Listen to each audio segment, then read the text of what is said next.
Masterizer. Sanibona igama le-movie yethu yango-2019 i-The Courier la esiyiqala khona esontweni ngenkonzo yomngcwabo womunye wayeshonile. Omunye wabantu ababeze emngcwabeni enye indoda kwakuthiwa u-Ezekiel Mannings. Wayewusozimali wesigwili esikasomabhizinisi, wayengagcini futhi lapho. Wayephinda abe umholi wey'gebengu oyingozi kakhulu odayisa ney'dakamizwa. UMannings ngokuthi wayazi ukuthi uzoboshwa ama-FBI noma yinini, watshela indodakazi yakhe u-Alice eyayihlele eduze kwakhe ukuthi amaphoyisa ama-FBI angafika noma yinini azombopha, kodwa indodakazi yakhe kumele yenze sure ukuthi iyambulala ufakazi ozofakaza ecaleni layo. Yavuma indodakazi kaMannings ukuthi ubaba wayo uMannings akakhululeke ngoba ufakazi uzobulawa engakafiki ngisho enkantolo ubaba wakhe. uMannings wancoma indodakazi yakhe u-Alice eyibonga ethi uyayiqhenya ngayo futhi uzele iqhawekazi. Khona lapho afika ngempela amaphoyisa nama-FBI esezobopha yena uMannings. Imovie yethu sishiftele endaweni yaseLondon la esibona khona owesifazane owenza umsebenzi wokuba yi-courier noma ukudeliver ngesithuthuthu ngesikhathi ehamba. Eseqeda umsebenzi wosuku esethu ekhaya wavele wangenelwa i-phone call ngesikhathi bemcela back ukuthi akashaye omunye umsebenzi. Ngokuthi le courier kwakungeyona le courier ejwayelekile edeliver amapizza, kodwa lo sisi wayeyi-courier eyayitransporta izinto ezibucayi zika-government kuphela. So wayengekho wayengenza lo munye umsebenzi ababemfunela wona ngaphandle kwakhe. Ingakho aphoqeleke ukuphindela emuva ngisho ngathiwa wayengathandi. Ngakwelinye isayidi sibona bezomthetho abasezingeni eliphezulu abaziwa nge-Interpol behamba ngenye imoto begade enye indoda babeyitransporta igama layo uNick ekuyiyona eyayizoba ufakazi ecaleni elikaManning. Nokuyena lo Nick wayefuna ukuthi uMannings abulawe before azotestify ecaleni lakhe, ngokuthi uNick wayezoba ufakazi wenkantolo ukuthi uMannings wadubula enye indoda wayibulala phambi kwakhe.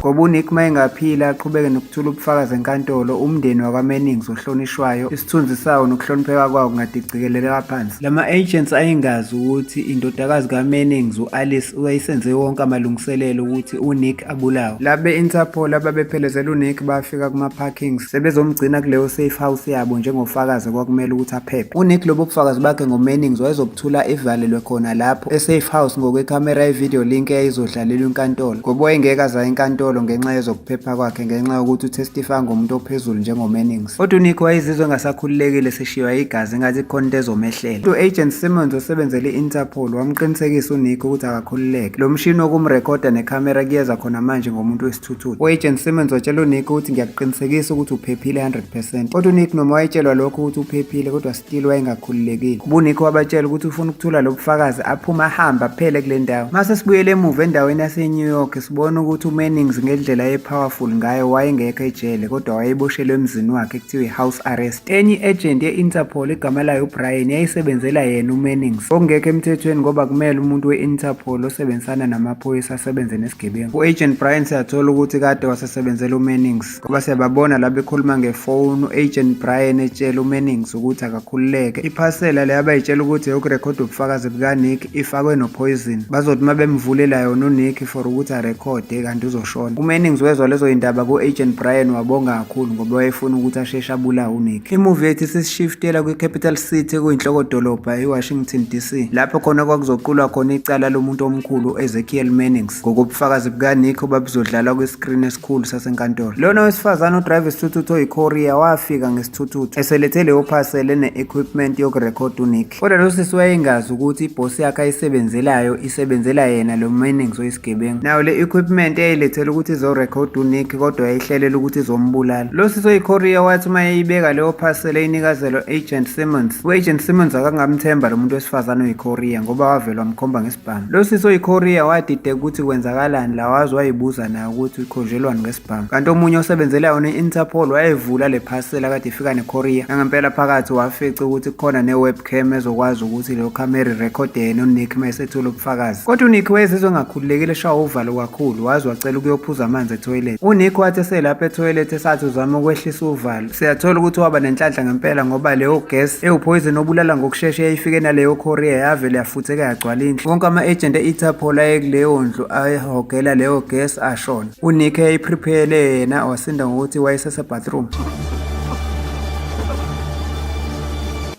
uNick walunguza wabona ukuthi kwenzakalani. Le ndoda yayithuka kakhulu kunakuqala isibona ukuthi bebeqonda ukubulala yena. Labo besifazane u-Agent Simmons ne-courier ngoba babekwenye indlu basinda kwi-gas, kodwa ngokuthi u-Agent Simmons wayengaseyigebengwini kodwa esebenzele i-Interpol. Wagxeka lo wesifazane oyi-courier wathi buka usubulalisa ufakazi, washo wamdubula. Just killed a high-value witness. Ngenhlanhla lo wesifazane oyiKorea wayedutshuliwe wayekade egqoke i-bulletproof ngoba wavuka lapho washaya u-Agent Simmons wamphuca le gas mask ayeyigqokile wayigqoka yena wahamba wazama ukuyosiza uNick. Kodwa uNick ngokuthi wayengasathembi muntu naye iKorea wayengasayithembi wazama lo sisi oyiKorea ukuchazela uNick ukuthi lama agent e-Interpol ebekumele azokuvikela la e-safe house iwona bekumele azokubulala. uNick wayengamkholwa kwayena lo wesifazane oyiKorea ngoba wayefuna ukubalekela kwayena. U-Agent Simmons ngokuthi yayikade ingamhishanga igas wavuka khona lapho esaqhubeka nokuzama ukubulala uNick. Kodwa iKorea ngokushesha yamvikela uNick ngokudubula u-Agent Simmons. uNick wayesadidiseke yona yonke lento eyenzeka phambi kwakhe noma abona iKorea imvikela kodwa kwakusenzema ukuthi ayithembe ngoba wayebuza ukuthi ubani wena futhi ufunelani ukungisindisa. Usifazane wachazela uNick ukuthi ngifuna ukukusindisa ngokuthi ngifuna ukuclaim igama lami ngoba mina bengithunyelwe ukuthi ngizodeliver le parcel. Ethi kodwa ngoba bebefuna ukungiframe ukuthi uma uke wafa uzobe ufe ngenxa ye-delivery elethwe yimina. Ethi ngikusindisela ukuthi ungafi ngoba ngizothwala icala lokufa kwakho. Kwezwa lokhu uNick wavuma bagibela esithuthuthini seKorea ngesikhathi sebehamba. Kodwa ngokuthi uMannings wayeqasha abantu babezobulala wonke umuntu owayezoba ufakazi walapho. Yingakho Agent Brian we-Interpol namanye amadoda amaningi ahlomile babegade ngaphandle kwe-parking lot ukuthi kulama parkings akule safe house akekho umuntu ekumele aphume esaphila. Kodwa iKorea yajika ngesithuthuthi sayo sicishe iyithela kubona uBrian nalamadoda ahlomile.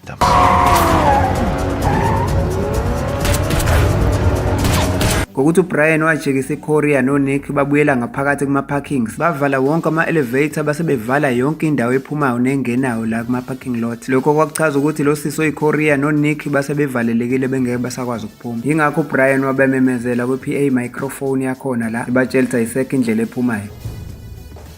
There's no way out. Batshela iKorea ukuthi mayisafuna ukuphila ayibanikeze ufakazi uNick bethi lo sisi angazama ukuvikela uNick ngoba kwayena lo sisi angashona abulawe kabuhlungu. Lo sisi oyiKorea wayengenandaba naleyo nto eyayishiwo uBrian ngokuthi vele wayazi ukuthi mabeke babulala uNick uyena vele lo sisi oyiKorea ozothwala lelo cala so kwakumele amvikele noma kanjani uNick. Mase siya kwikomkhulu le-FBI ama-headquarters udirector omkhulu wama-FBI udirector Roberts wafonela uBrian embuza ukuthi kanti kwenzakalani lapho kungani ufakazi wenkantolo engakabuthuli ubufakazi namanje. U-Agent Brian watshela udirector Roberts isitori siyamanga ukuthi le agent yesifazane u-Agent Simmons ubebribe wakhokhelwa imali. Ethi manje u-Agent Simmons uvele wabulala iKorea wabulala ufakazi wabulala nama-security guards. Udirector wama-FBI wezwa leso story wethuka kakhulu ngokuthi wayazi ukuthi ngaphandle kobufakazi bale ndoda lokho kuchaza ukuthi uMannings ngeke asaboshwa. So udirector Roberts watshela uBrian ukuthi kumele enze sure ukuthi bayayiqapha leyo ndawo ngoba uzothumela i-team ye-backup ezofika lapho noma yinini. uBrian wezwa lawo mazwi wastresseka kakhulu ngoba wayazi ukuthi sekumele aphuthume enze sure ukuthi ubulala ufakazi neKorea ngokushesha bengakafika be-backup team lingakapheli i-hour ngoba wacupha ne-countdown time. Yingakho la madoda ahlomile ayehambisana noBrian aqala lapho azingela uNick neKorea kuyona yonke indawo ela ngaphakathi kuma-parking. Kodwa phezu kokuthi la madoda ayesebafuna isikhathi eside still babengamtholi uNick noKorea ngenxa yokuthi labo bobabili babecashe ngetruck eyayinkulu kanti esinye isigebengu esihlomile esisoza ngakwiKorea yaqeda ngaso. Wathi mayesethi uthatha isibhamu sesigebengu ethi ufuna ukubaqeda ngaso wathola ukuthi lezo yibhamu zi-operator nge-biometric kumele sisetshenziswe umuntu osebenzisana nazo lezi yigebengu hhayi omunye umuntu wangaphandle ongekho kule biometric. So iKorea yathatha uNick bayongena kwenye imoto eyayipakile bacasha phakathi. Lo sisi oyiKorea wafuna ukwazi lonke iqiniso kuNick ukuthi kwenziwa yini ufunwa amadoda ahlome kanje. uNick watshela lo sisi oyiKorea ukuthi yingoba uzotestifya ecaleni elikaMannings. Ethi uNick ngoba uMannings wadubula wabulala indoda phambi kwami.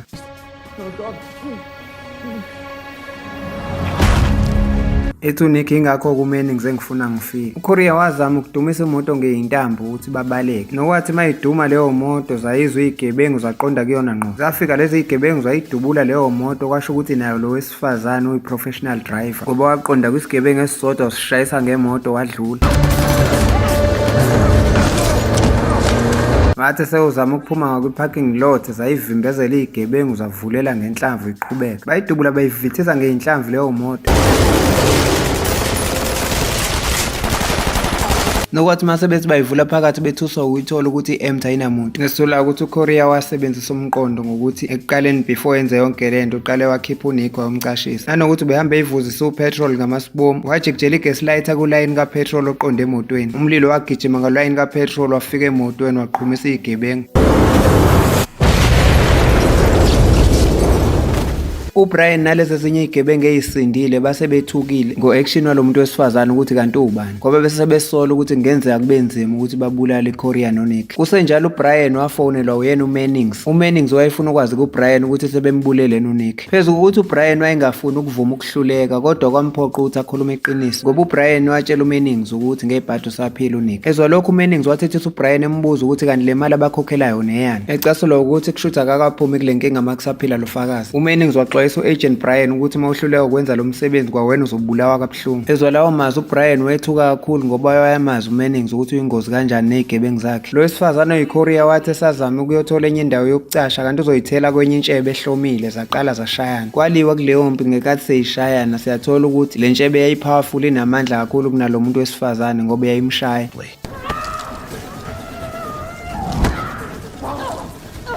Nokwathi lapho le ntshebe sithi yaqeda ngeCoria sithi yayibulala. uNick wayesekhathele ukuma kanjalo abukele waphuthuma ukuyosiza iCoria. Ngesikhathi eyicindezela kakhulu emehlweni le ndoda uNick esho ukuwaqhumisa. Le ndoda yadedela lo muntu wesifazane yanaka uNick ngesikhathi sithi isalwa noNick kanti lo muntu wesifazane uzokhipha isibhamu adubule le ntshebe ayibulale.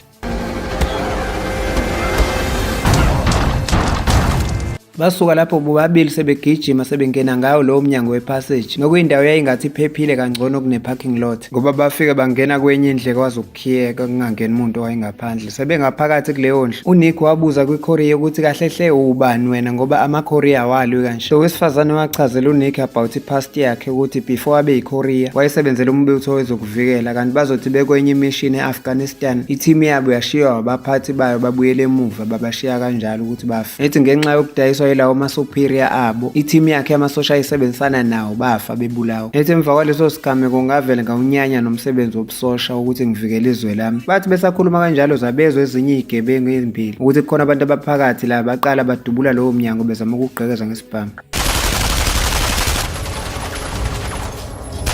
iCoria yagqekeza i-ventilator watshela uNick ukuthi abahambe ngepayipi le-ventilator. Seyigqekeze ngesibhamu zavula zangena lezo zigebengu zacasulwa ukuthi zinemizimba emikhulu engeke ikwazi ukufitha kulelo payipi le-ventilator. Zachazela uBrian ngesimo ngesikhathi zimtshela ngeradio. uBrian wezwa lokho wacasuka kakhulu uma ethola ukuthi sekusele uhafu we-hour kufike leyo backup team ye-Interpol yama-FBI ethunyelwe udirect. Enkantolo sasesishaye sadlula isikhathi sokuthulwa kobufakazi ngokwevidiyo. Ummeli kaMannings watshela ijaji ukuthi alisale selilichitha leli cala ngoba vele ummangalelwa kanacala ngokungabikho kobufakazi. Futhi ijaji esikhundleni sokuthi lilichithe leli cala wakuhlehlisa ukulalelwa kobufakazi wakubekela olunye usuku. Kodwa lokho akumphathanga kabi ummeli kaMannings ngoba wahleka kancane ngoba wayeseneshow futhi esenolwazi lokuthi vele ufakazi ngoba engavelanga useshonile ubulewe. Ngasesayidini laNick neCoria bakwazi ukuphuma kuleyo event yaze yabakhiphela phezulu kwi-roof. Bahamba basebenyukela phezulu kwi-roof kanti ababoni ukuthi esinye isigebengu esihambisana noBrian esiphethe isibhamu sesniper siyababona. Indoda yesniper yadubula uNick esiswini yamlahla phansi.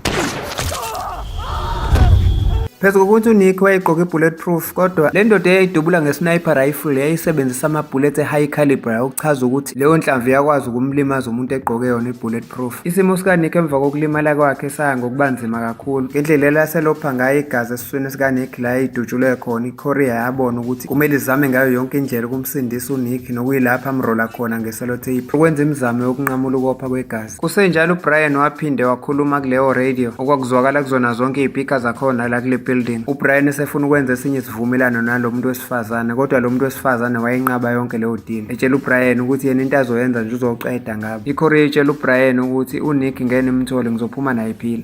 I will annihilate all of you. I'm your worst nightmare.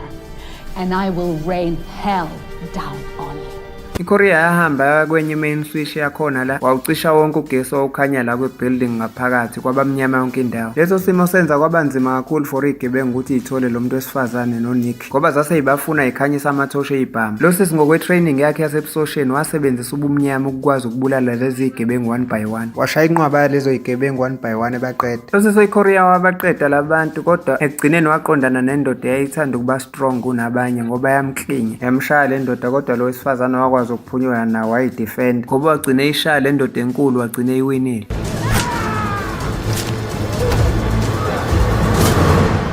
Lo sisi wayeyitshela ukuthi usasebenza kahle ngoba ubumnyama kwavele wayikhanyela ama-emergency backup light la khanya uma kune-load shedding. Le ndoda yayiphethe isibhamu sesniper kade idubula uNick esiswini. Yayisingene ngaphakathi nayo la kuma-parking lot isaqhubeka nokufuna iKorea ngoba yayisemfuna nange-drone, leyo drone ekwazi nokudubula ikhipha amabhulethi. Lo sisi for ukubalekela i-drone wadumisa isithuthuthi sakhe sethi ubaleka ngaso yaqala nayo leyo drone yamdubula.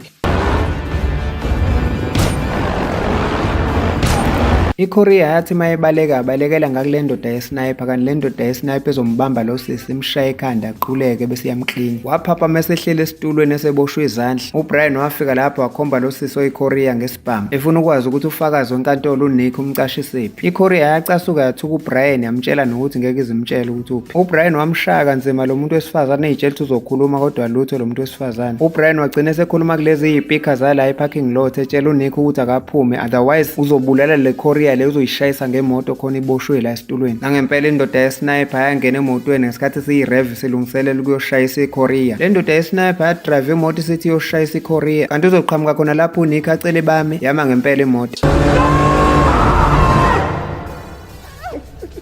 uBrian wabona uNick wahleka kakhulu wamtshela ukuthi cha uyisilima esinesibindi. Etshela uNick ukuthi vele thina sifuna wena. Ngaleso sikhathi iKorea yayisiqaqile intambo esandleni. Yavele yaqhamukela uBrian ngemuva yam-attack.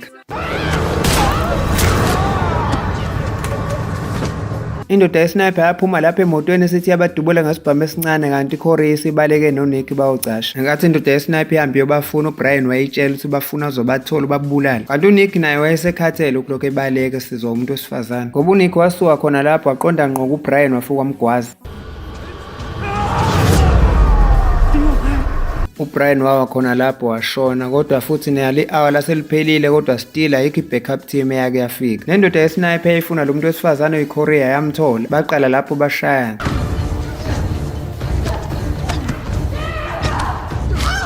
Le ndoda yesniper sayathola ukuthi yayi-powerful ngoba yayim-overpower lo muntu wesifazane wayelimele ngoba yayimshaya. Lo wesifazane oyiKorea wayesephelelwa amandla eseshayiwe wabamba iwayipha lemoto waliphula walikhipha wagwaza le ndoda yesniper qhoqhoqho.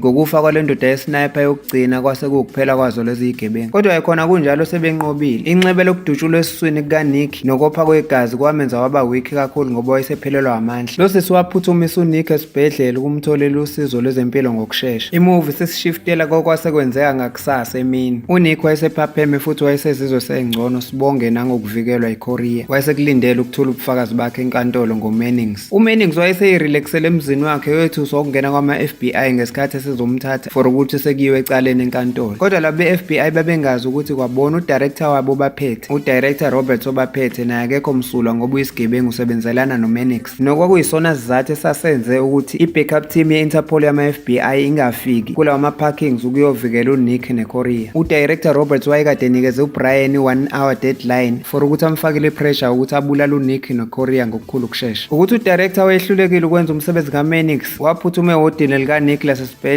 for ukuthi awumqedela khona. Kodwa udirector wangena lapho engazi ukuthi uNick neKorea bamlindile sebeyamazi ukuthi uyinyoka. udirector wabanjwa uqotsheni lapho iKorea ngesikhathi siyenze show ukuthi imvikele kwaze kwafika ekugcineni uNick. Siyayibeka lapha namhlanje ungaphuthelwa imovie elandela esoyi-uploada ngekudala. Siyabonga ngokubukela iSterizer TV. Ukhumbule ukusubscribe nokucindezela ulike kanye nebheli ye-notification ukuze ungaphuthelwa imovie elandelayo ngokuzayo la kuSterizer TV.